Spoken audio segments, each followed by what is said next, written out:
오늘의 에스겔 11장의 말씀을 갖고 우리는 왜 모여 있는가? 우리는 왜 모여 있는가? 라는 제목으로 함께 하나님 말씀을 나누도록 하겠습니다. 오늘은 교회에 관한 이야기로 말씀을 시작하려고 합니다. 교회를 가리켜서 우리는 보통 주님의 몸된 교회라고 그렇게 이야기합니다. 교회를 가리켜 주님의 몸된이라고 하는 수식어가 붙는 것이지요. 주님의 몸, 여기서 말하는 그 몸은 헬라어로는 소마를 뜻합니다. 말 그대로 고린도전서 12장에 있는 말씀처럼 한 몸에 여러 지체들이 연결되어 있듯이 주님의 몸이 된 공동체가 바로 교회라고 하는 것이죠. 그리고 우리에게 익숙한 교회의 또 다른 표현으로는 에클레시아라고 하는 표현이 있습니다. 근데 사실 이것은 두 단어가 합쳐지는 거예요. 그래서 에크라고 하는 그 단어의 뜻은 불러서 밖으로 끄집어내다, 이런 뜻입니다. 다 한두 번쯤은 들어보셨을 이야기이죠.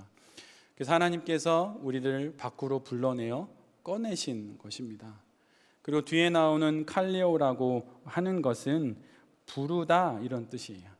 그래서 이 두 개가 합쳐져서 에클레시아, 이렇게 해서 몸으로부터 주님이 우리를 꺼내셨는데 그 꺼내신 것이 부르셔서 꺼내셨다는 것입니다.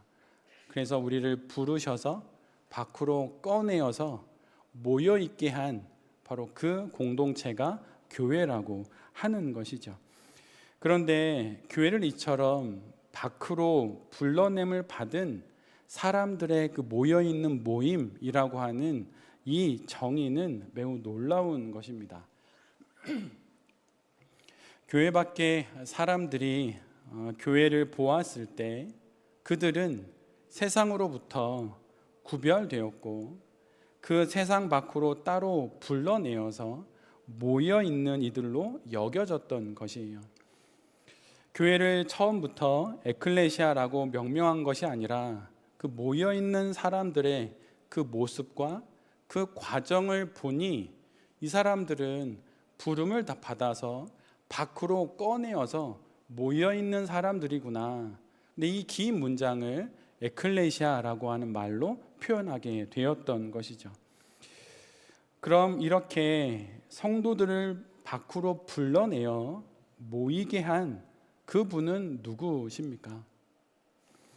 바로 머리이신 우리 주님 예수 그리스도입니다. 우리 주님 예수님은 사람들을 부르시고 그들을 모으십니다.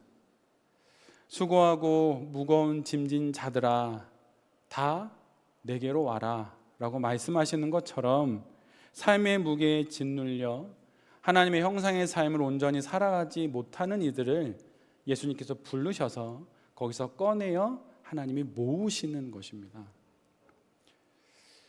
복음서를 보면 여러 예화가 나와 있는데 그 중에 잔치에 관련된 말씀이 있습니다.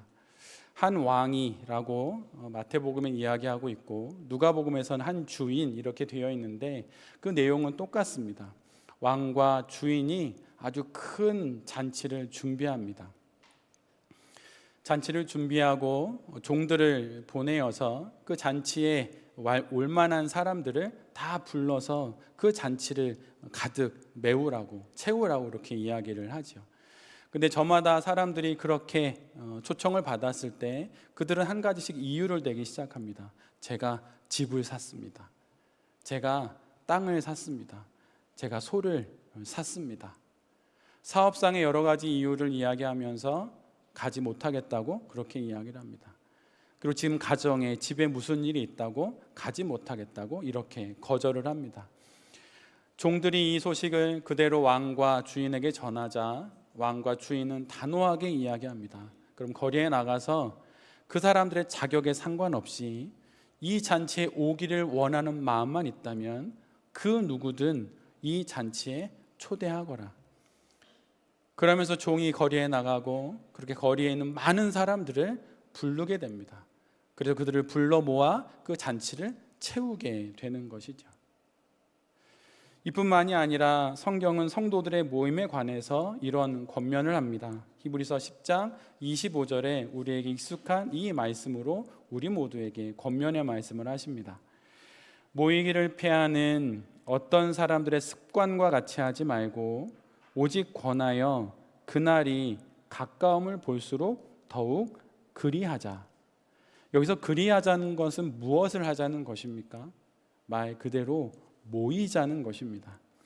하나님의 나라가 가까이 옴을 볼수록, 하나님 나라를 소망할수록, 하나님의 나라를 기다릴수록 더욱 모이기에 힘쓰라는 것입니다. 그리고 그 모임을 강권하라는 것입니다. 이뿐만이 아니라 예수님께서 십자가에 달려 돌아가신 이후에 많은 사람들이 예수님을 떠납니다. 예수님과 조금이라도 연관되어 있는 그 내용이 발견되면 예수님처럼 십자가에 달려 그 역시 죽을 수밖에 없기 때문이죠. 그들은 모두 뿔뿔이 흩어집니다. 그런데 사도행전을 보면 예수님이 승천하신 이후에 많은 사람들이 함께 모여 예배를 드립니다. 예수님이 승천하신 이후 120여 명에 이르는 제자들은 예루살렘, 그 처참한 십자가의 처형이 벌어졌던 예루살렘에 모입니다. 그리고 함께 기도합니다. 그리고 그렇게 모인 그 모임은 오순절 성령 강림 사건으로 이어지게 되고 초대교회가 시작되는 그 출발점이 됩니다. 이뿐만 아니라 예수님은 그분의 공생애를 시작하시면서 가장 먼저 하신 일 중에 하나가 제자들을 불러 모으시는 것이었습니다. 야고보와 요한, 베드로와 안드레를 찾아가서 그들을 부르시고 그들을 그들의 삶의 자리에서 꺼내어서 당신 곁으로 불러 모으십니다. 그리고 그들과 3년 동안 함께 지내시면서 복음을 가르치셨고 이적을 행하여 보여주셨고 성만찬을 베풀어 함께 떡과 잔을 나누셨습니다. 이렇게 예수님은 늘 언제나 모든 이들을 불러 모으십니다. 우리가 이렇게 함께 모여 있는 것은 우리의 선택과 우리의 결정이기 이전에 그리스도 예수의 인도하심입니다. 그리스도 예수의 부르심이고 그분의 콜링입니다. 여러분, 이것을 잊지 않아야 합니다. 돌베이 교회를 준비하던 시기의 일입니다. 부교역자로 9년 사역하던 교회의 당회에 사임을 10월 말쯤 말씀을 드렸습니다. 그리고 사임하는 그 당일까지 어느 누구에게도 그 이야기를 하지 않았습니다. 제 입으로는. 개척을 준비하던 중에 성도님들 사이에 소문이 퍼지고 있는 것을 12월쯤에 듣게 되었습니다. 그리고 성도님들께서 이 사실을 알고 속상해 하신다는 것을 전해 듣게 되었어요. 특별히 저를 아껴주시는 나이가 많으신 권사님들 중에 다른 교회의 청빙을 받아가면 좋았을 텐데 왜 힘든 개척을 하냐고 말씀하시면서 그런 이야기를 주고받으시며 서로 속상해 하신다는 이야기를 듣게 되었습니다. 이 이야기를 듣고 어떻게 해야 성도님들의 마음을 위로해 드릴 수 있을까라고 하며 기도를 하던 중에 하나님께서 제 마음속에 주신 말씀이 바로 하나님의 청빙이라고 하는 단어였습니다. 그 뒤에 권사님들과 마지막 식사를 하는 자리가 되어서 함께 맛있는 음식을 나누고 그 중에 여러 이야기를 오고 가다가 제가 권사님들에게 이렇게 말씀을 드렸어요. 권사님, 제가 만약 중형교회에 담임 목사로 청빙을 받아가면 어떠실 것 같으십니까? 기쁘시겠지요? 그리고 그 교회 청빙위원 장로님들에게 말이라도 참 좋은 목사님 모셔간다고 그렇게 말씀하시지 않겠습니까? 이렇게 하고 제가 그 권사님들을 쳐다보았더니 권사님들이 그럴 것 같다고 이런 표정을 지으시는 듯 했어요. 그 뒤에 저는 이렇게 말씀을 이어갔습니다. 저는 지금 하나님의 청빙을 받은 것입니다. 하나님의 청빙을 받아 돌베이 교회를 개척하는 그런 거예요. 중형교회 청빙을 받으면 잘됐다, 너무 잘됐다 이렇게 하시겠지만 저는 하나님의 청빙을 받고 가는 것입니다. 그러니 기뻐해 주십시오. 이렇게 말씀을 드린 적이 있습니다. 오래전에 우리는 모르지만, 우리는 보지 못했지만, 계획도 하지 않았지만 하나님의 경륜과 그분의 섭리 가운데 돌베이 교회는 먼저 세워졌고, 그 교회에 적합한 목회자를 하나님께서 찾으시다가 저를 하나님께서 청빙하신 것입니다. 그리스도께서 저를 지명하여 불러 이곳에 오게 하신 것이죠. 저는 그렇게 믿습니다. 그런데 저만 그런 것일까요? 여러분도 마찬가지입니다. 교회의 머리가 되시는 예수 그리스도께서 우리 모두를 불러 모으신 것입니다. 예수 그리스도를 빼놓고 생각하면 세상의 모든 것들은 우리의 선택이고 우리의 결정입니다. 그러나 예수 그리스도를 생각하면 모든 것은 주님의 선택이요 예수 그리스도의 계획입니다. 신앙은 하나님을 가장 최우선의 고려 사항으로 삼는 것이에요. 무엇을 하든 그 어떤 것을 하든 그리스도를 가장 먼저 고려하는 것이 바로 신앙입니다. 우리가 어떻게 이곳에 모여 있는 것입니까? 주님이 우리 모두를 불러 모아 주셨기 때문입니다. 그렇다면 주님께서 우리를 이렇게 불러 모아 지금 여기서 그 주님이 하시는 일은 무엇일까요? 그것은 바로 우리 모두를 변화시키시는 것입니다. 오늘 성경은 인간의 마음을 둘로 나뉩니다. 하나는 돌과 같은 마음이고 또 하나는 살과 같은 마음입니다. 돌과 같은 마음이란 바위 같은 마음, 딱딱하고 굳어버린 마음을 뜻합니다. 이것이 바로 역사서에서 하나님 앞에서 강팍한 마음을 가진 왕들을 수식하는 그 강팍한 마음의 원어의 뜻이에요. 돌 같은 마음, 단단하고 굳어져서 더 이상의 변화를 원하지 않는 그 마음, 그것이 바로 강팍한 마음인 것입니다. 또 하나의 마음은 부드러운 마음입니다. 그것은 고운 흙과 같은 마음이죠.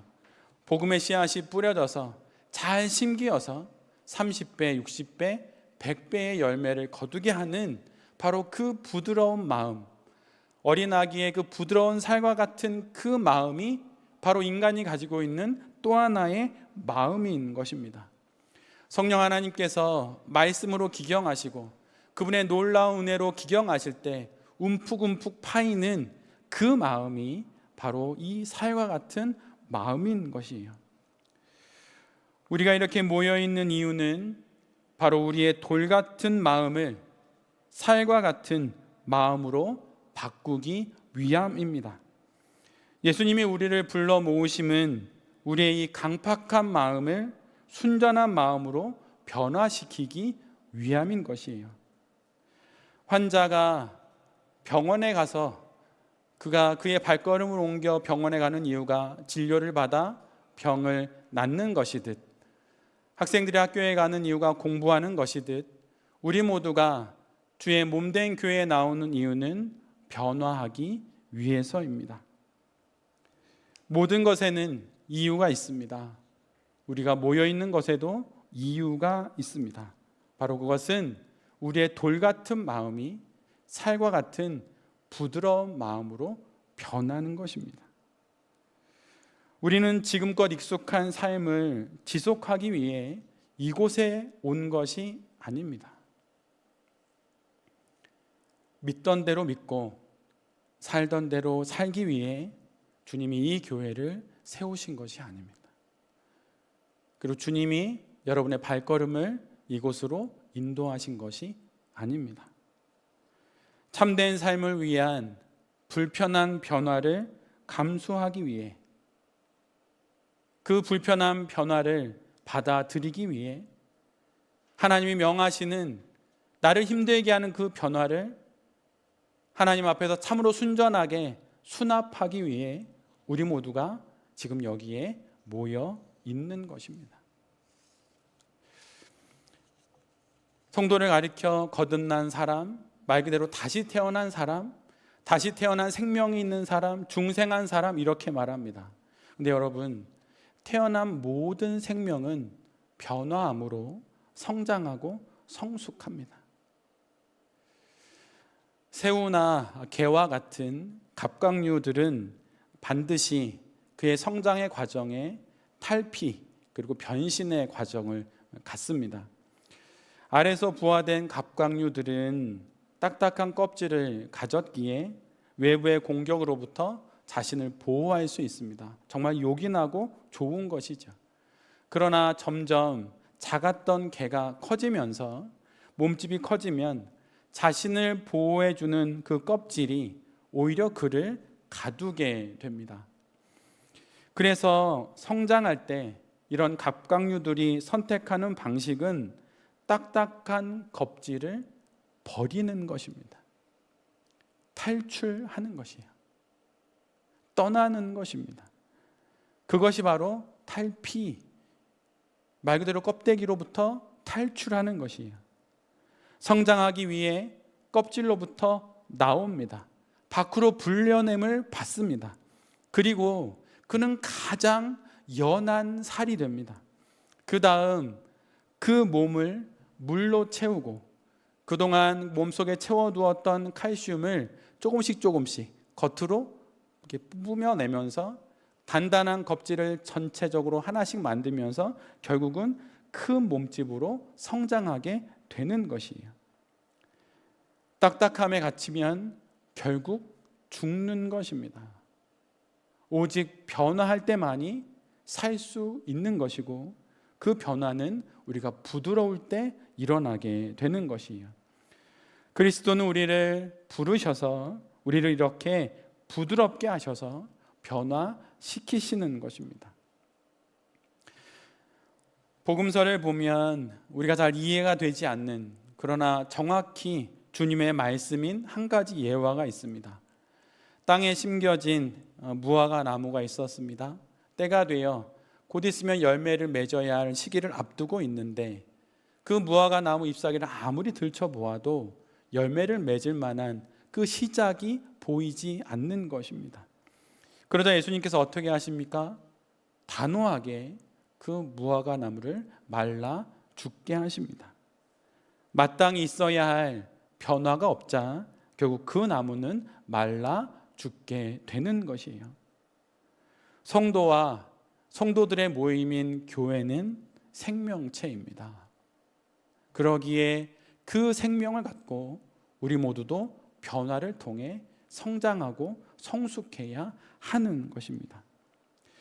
예수님이 우리에게 찾으시는 것은 현상 유지가 아니라 변화입니다.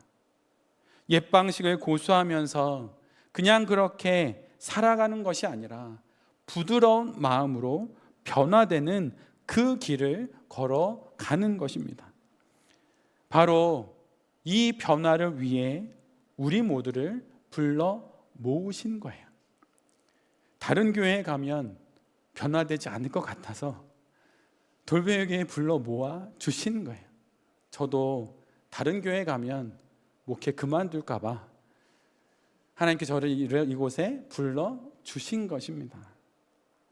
예수님은 언제나 모든 성도들을 변화의 길로 부르십니다.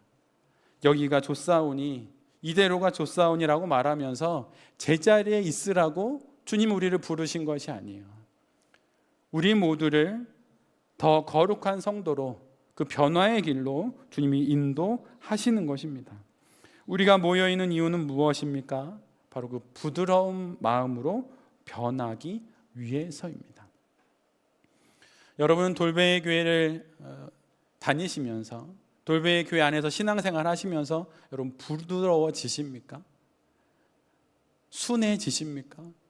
주님께서 다루시는데 연한 새우같이, 연한 개와 같이 여러분 그렇게 순해지십니까? 아니면 옛 방식, 내가 20대 30대 때 했던 그 신앙의 방식, 아니면 작년에 했던 내가 그 방식, 그걸 고수하고 계십니까? 아니면 어제가 오늘 같고 오늘이 내일 같은 그 삶을 그냥 살아가십니까? 익숙하면 익숙한 대로 그냥 그렇게 살아가시진 않으십니까? 하나님이 우리를 부르신 이후에 그 모두는 합당하지 않습니다.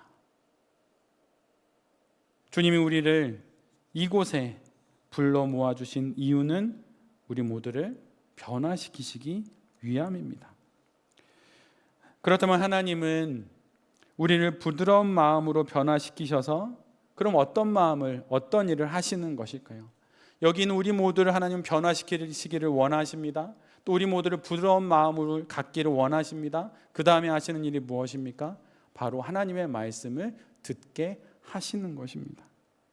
오늘 본문에서 하나님은 이렇게 말씀하십니다. 그들에게 한 마음을 주고 그 속에 새 영을 주며 그 몸에서 돌 같은 마음을 제거하고 살처럼 부드러운 마음을 주어 내 율법을 따르며 내 규례를 지켜 행하게 하리니 그들은 내 백성이 되고 나는 그들의 하나님이 되리라.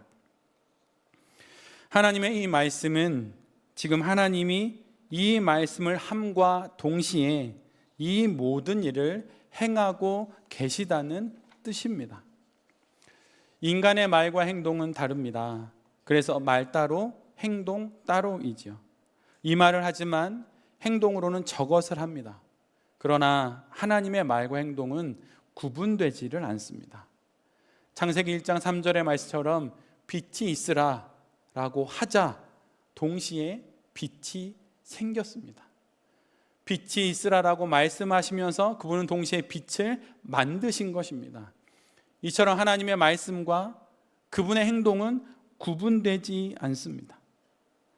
하나님의 말씀은 살아있고 활력이 있어서 좌우의 나에선 그 어떤 검보다 예리하여서 우리의 혼과 영과 관절과 골수를 찔러 쪼개기까지 하고 우리의 마음의 생각과 우리의 판단과 뜻을 분별하시고 이 모든 것들을 통하여 우리를 새롭게 하신다고 분명 기록해 놓고 있습니다. 즉 하나님 말씀에는 그분의 행동이 포함되어 있다는 것이에요. 그래서 지금 에스겔 11장에서 하나님은 우리에게 말씀하시며 동시에 우리를 향하여 그분의 행동을 취하고 계신 것입니다. 하나님 모든 여기 모인 우리에게 말씀을 들려주셔서 우리를 동시에 지금 바꾸시고 계신 것입니다. 말씀을 통해 우리를 바꾸시는 것이에요. 돌과 같은 마음이 부드러운 살과 같은 마음이 될 것이다 말씀하시며 그렇게 우리를 바꾸어내고 계신 것입니다. 그 놀라운 일이 바로 이 안에서 말씀을 통해 우리 안에 일어나고 있는 것이에요. 한 성도의 거룩한 말씀 생활은 두 개로 나누어집니다. 하나는 개인적인 말씀 생활이고 또 하나는 공적인 말씀 생활, 즉 공예배에서의 설교입니다. 혼자 있으면서 우리는 하나님의 말씀을 마주합니다. 더 많이, 더 깊게, 더 많은 시간을 들여 하나님의 말씀을 마주해야 합니다. 지금 공부하고 있는 우리 청소년과 대학을 입학하는 동호도 마찬가지인데 여러분 공부하실 때 반드시 하나님의 말씀을 한 장이라도 읽고 기도하고 하십시오. 그럴 시간이 없다고요? 여러분의 노력으로 어디까지 가는지 여러분 한번 보시게 될 것입니다. 공부하기 전에, 하루를 시작하기 전에, 하루의 일과와 일을 감당하기 전에 하나님의 말씀을 읽으십시오. 말씀을 내가 읽는 것이 아니라 그 말씀으로 우리 가운데 행동하시는 그 하나님이 바로 그 시간부터 일하기 시작하시는 것이에요. 말씀 묵상은 어떤 신학적인 지식이나 어떤 문자적인 텍스트를 이해하고 그것을 깨닫는 것이 아닙니다. 지금도 일하고 계신 그 하나님을 우리가 보는 것입니다. 내가 오늘 너의 인생에서 어떻게 행할 것인지를 하나님이 그 말씀으로 우리에게 일러 주시는 것이에요. 근데 그 말씀을 묵상하지 않고 세상 공부를 한다고요? 어디까지 가는지 제가 보겠습니다. 어디까지 갈 것 같아요? 하나님의 말씀 그 말씀을 읽어요. 발레하기 전에 우리 해주 말씀 묵상 기도 한번 그렇게 해야 하는 것입니다. 마음의 위로를 얻기 위해서가 아니에요. 그 말씀을 우리 가운데 행하시는 그 하나님을 보기 위해서입니다. 그런데 혼자서 말씀을 묵상하면 어떻게 됩니까? 우리가 다 경험했듯이 오래가지 못합니다. 그래서 우리 모두가 모여 있는 것이에요. 혼자 하면 잘 되지 않습니다. 여러 이유가 또 많이 있겠죠. 그래서 이런 이유로 인해서 하나님께서 우리 모두를 모으시는 것입니다. 함께 모여서 하나님의 말씀을 듣게 하시는 것입니다. 예레미야 23장 29절에 놀라운 하나님의 말씀에 대한 하나님의 증언이 있어요. 여호와의 말씀이니라 내 말이 불 같지 아니하냐 바위를 쳐서 부스러뜨리는 방망이 같지 아니하냐. 돌 같은 마음, 바위 같은 마음, 그 무엇으로 깨어지지 않는 그 마음이 하나님의 말씀으로 조각나는 것입니다. 하나님은 모여있는 우리 모두를 그래서 하나님의 말씀으로 부수시고 다시 세우시는 것입니다.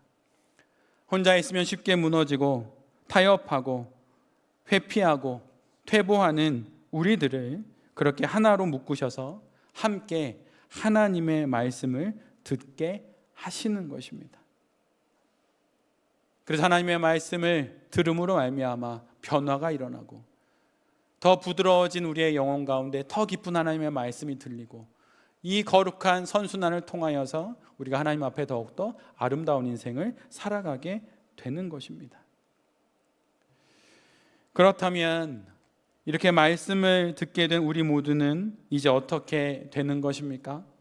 성경은 명확하게 그 부분을 우리 모두에게 이야기해 주고 있습니다. 예수님이 이 땅에 남기신 그분의 마지막 말씀이 바로 그것입니다. 너희는 가서 모든 족속을 제자로 삼아 아버지와 아들과 성령의 이름으로 세례를 주고 예수님이 가르치신 모든 것을 가르치고 지키게 하라. 이렇게 그분은 우리에게 말씀해 주셨습니다. 우리를 부르심은 우리를 흩으시기 위함입니다. 우리를 모으심은 우리를 보내시기 위함입니다.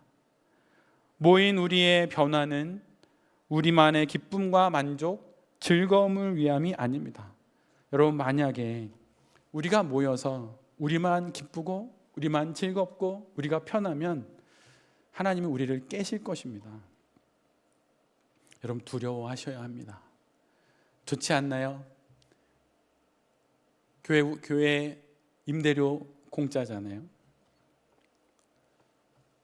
난방비, 냉방비 다 공짜잖아요. 제 주변에 개척교회 하시는 목사님들 중에 이런 교회에서 예배 드리는 목사님은 없습니다. 그분들이 자신의 교회를 사진 찍어서 보여줘요. 작년이었나요? 엄청 무더울 때 돈이 없어서 에어컨을 못 트셨다고 합니다. 베니어 합판이라고 하나요? 얇은 거. 에어컨으로 아무리 틀어도 시원해지지 않는 그 교회를 보여주시는데 저는 그분들 앞에 우리 교회를 한 번도 보여드린 적이 없습니다. 이유는 그분들 마음에 어려움이 될까 봐 그런 거예요. 하나님이 은혜를 주셨습니다. 이렇게 보여드릴 수 있습니다. 그러나 그건 나중에 해도 괜찮을 것 같아요. 우리가 누리고 있는 많은 것들이 하나님이 주신 것입니다. 공짜로.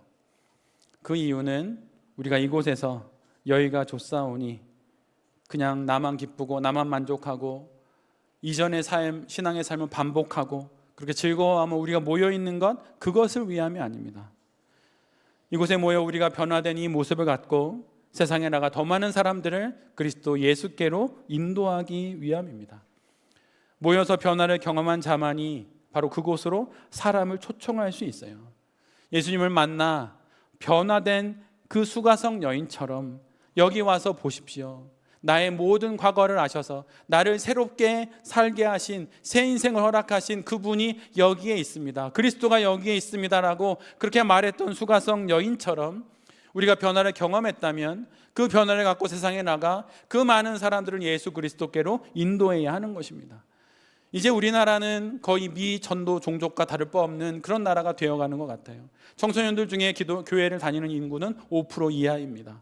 그리고 5% 이하는 선교학에선 미 전도 종족으로 구분합니다. 우리나라는 기독교 국가가 아닙니다. 그 가운데 우리는 극히 소수로 이렇게 모여 하나님 앞에 예배하고 있습니다. 우리가 모인 이유가 무엇입니까? 변화된 수가성 여인처럼 그렇게 많은 이들을 그리스도께로 인도하기 위함입니다. 여러분, 복음을 전하다 보면 알게 됩니다. 정말 알게 됩니다. 복음의 전파가 얼마나 어렵다는 것을 알게 돼요. 여러분, 집에서 경험하지 않습니까? 어머니에게 아무리 복음을 전해도 어머니가 듣지 않잖아요. 아버지에게 복음을 전해도, 형제들에게 복음을 전해도 그들은 듣지 않습니다. 콧방귀 끼고 귀뚱으로도 듣지 않습니다. 그런데 정말 놀라운 것은 우리는 그 복음이 믿어집니다. 그것이 놀라운 주의 은혜인 것을, 그렇게 자랑할 것 없고 내세울 것 없는 것을 우리 모두가 알게 되는 것이에요.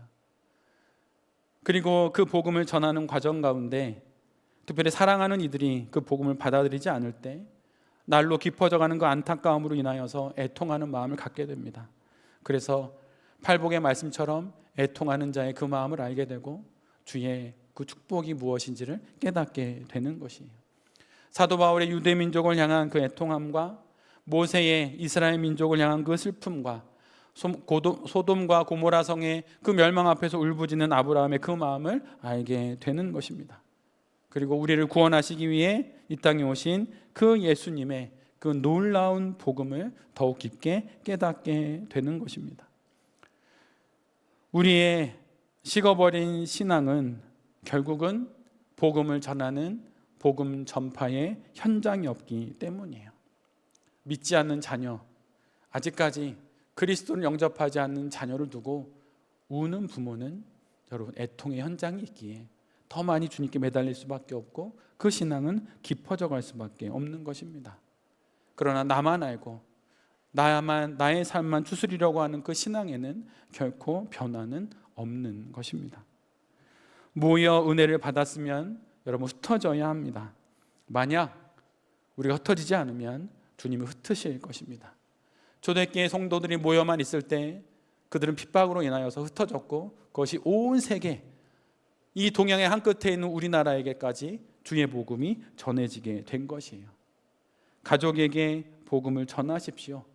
사람의 힘으로 되지 않는 일을 경험하면서 간절히 기도하고 또한 복음을 전하십시오. 우리의 돌과 같은 마음이 살과 같은 마음이 되어 예수님을 그렇게 영접했듯이 그들 모두도 그렇게 예수 그리스도를 구주로 영접함으로 우리와 같이, 아니 우리보다 더 놀라운 참다운 그리스도인의 인생을 살아갈 수 있도록 그렇게 복음을 전하십시오. 그렇게 살다가 천국에 이르는 것이 바로 성도의 인생인 것입니다. 우리는 왜 모여 있는 것입니까? 머리 대신 그리스도께서 우리 모두를 불러 모으셨기 때문입니다. 그렇게 모인 우리를 하나님은 하나님의 말씀으로 변화시키십니다.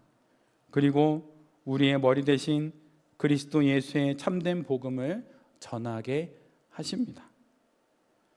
우리가 한 교회로 모여있는 이 모든 이유를 깊이 알아서 우리의 모여있음이 하나님께 기쁨이 되고 하나님께 영광이 될 수 있는 그런 인생을 살아가는 여기 계신 모든 성도님들이 될 수 있기를 그리스도 예수의 이름으로 축원드립니다. 아멘.